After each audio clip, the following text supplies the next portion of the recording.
ధర్మం అంటే ఏమిటి తెలియజేయగలరు అని అడుగుతున్నారు. ధర్మో రక్షతి రక్షితః అని అంటూ ఉంటాం. ధర్మాన్ని నీవు రక్షిస్తే ఆ ధర్మమే నిన్ను రక్షిస్తుంది అంటారు. దీనికి పూర్తి పాదాలు ఉన్నాయి. ధర్మ ఏవ హతోహంతి ధర్మో రక్షతి రక్షితః తస్మాత్ ధర్మో న హంతవ్యో మానో ధర్మ హతోవధీత్ అనేటువంటిది పూర్తి శ్లోకం అన్నమాట. ధర్మాన్ని నీవు రక్షిస్తే ఆ ధర్మం నిన్ను రక్షిస్తుంది. ధర్మాన్ని నీవు కనుక శిక్షించడం అంటే నష్టం చేయడం, ధర్మానికి వ్యతిరేకంగా ప్రవర్తించడం కనుక చేస్తే ఆ ధర్మమే నిన్ను శిక్షిస్తుంది. ధారణాత్ ధర్మ ఇత్యాహు ధర్మో ధారయతే ప్రజాః అని దానికి మీనింగ్ చెప్తారనమాట. ప్రజలకు ఏదైతే ఉపయోగకరమైనటువంటి ఆచరణీయమైనటువంటి విషయాలను తెలియజేస్తుందో దాన్ని ధర్మము అంటారు. ఇంగ్లీష్లో చెప్పాలనంటే మిగతా అన్ని పదాలకు ఇంగ్లీష్లో ఒక పదం ఉంటుంది. తెలుగులోని ఏ పదమైనా సరే ఇంగ్లీష్లో ఒక పదం ఉంటుంది. కానీ ధర్మానికి మాత్రము ఇంగ్లీష్లో సరైన పదం లేదు. ఏంటి మరి అనంటే ధర్మం అంటే యూనివర్సల్ లా అంటారు. అంటే విశ్వానికంతటికి కూడా సమానమైనటువంటి న్యాయాన్ని ఏదైతే చెబుతుందో అది ధర్మము అంటారు. అలాంటి ధర్మము నీ మనుగడకు ఉపయోగకరమైనటువంటి పనులను చెప్తూ ఉంటుందన్నమాట. తద్వారా ఇదిగో ఇది ఆచరించడం వలన నీవు మేలును పొందుతావు. సత్యం బ్రూయాత్ ప్రియం బ్రూయాత్ న బ్రూయాత్ సత్యమప్రియం ప్రియంచ నానృతం బ్రూయాత్ ఏష ధర్మ సనాతనః ఇది సనాతనమైన ధర్మము అని చెప్తోంది. ఇలా ఎన్నో ఉదాహరణలు మనకు మన ధర్మంలో చెప్తారు. సత్యం బ్రూయాత్ మన ధర్మంలో మాత్రమే నిజాన్ని చెప్పు అని చెప్పేటువంటిది. సత్యం వద ధర్మం చర అని మనం చెప్తాం. సత్యం మాత్రమే మాట్లాడు, ధర్మాన్ని మాత్రమే ఆచరించు అని చెప్పేటువంటి ధర్మం మన సనాతన ధర్మం.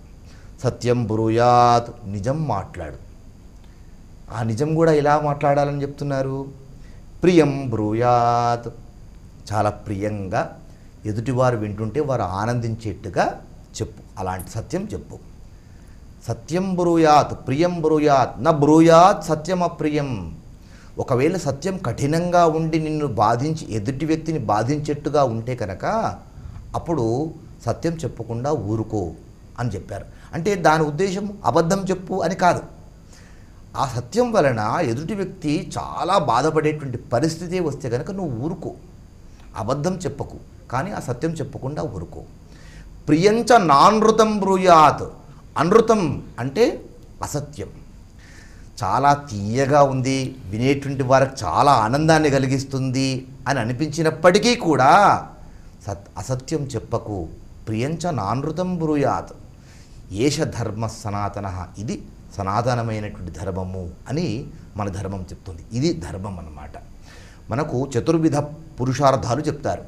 అందులో ప్రధానంగా చెప్పేటువంటిది ఏంటి?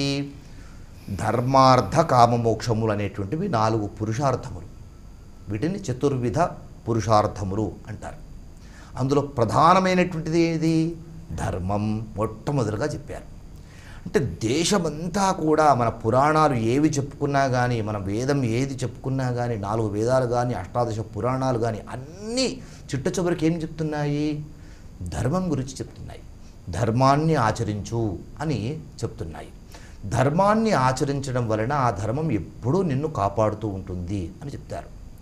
భగవద్గీతలో మొట్టమొదటి శ్లోకము ఒకటి మనకు ఏం చెప్తుంది అంటే ధర్మక్షేత్రే కురుక్షేత్రే అని చెప్తారు. ధర్మక్షేత్రమైనటువంటి కురుక్షేత్రంలో ఏం జరిగిందో చెప్తూ ఉన్నారు. ఇది ప్రధానమైనటువంటి శ్లోకం, మొట్టమొదటి శ్లోకం. ఆధునికమైనటువంటి కవులు ఏం చెప్తారంటే క్షేత్రే క్షేత్రే ధర్మం కురు అంటారు. ఏ క్షేత్రం వెళ్ళినా సరే నువ్వు ధర్మాన్ని ఆచరించు అని చెప్తారు. ఇది ధర్మం అన్నమాట. ధారయతే ఇది ధర్మ. నీకు ఉత్తములైనటువంటి విషయాలు తెలియజేసేటువంటిది ధర్మం. కనుక అలాంటి ధర్మమును ఆచరించడం వలన నీకు, నీ కుటుంబానికి, సమాజానికి, దేశానికి మేలు కలుగుతుంది. ఇది ధర్మము అని చెప్తారు.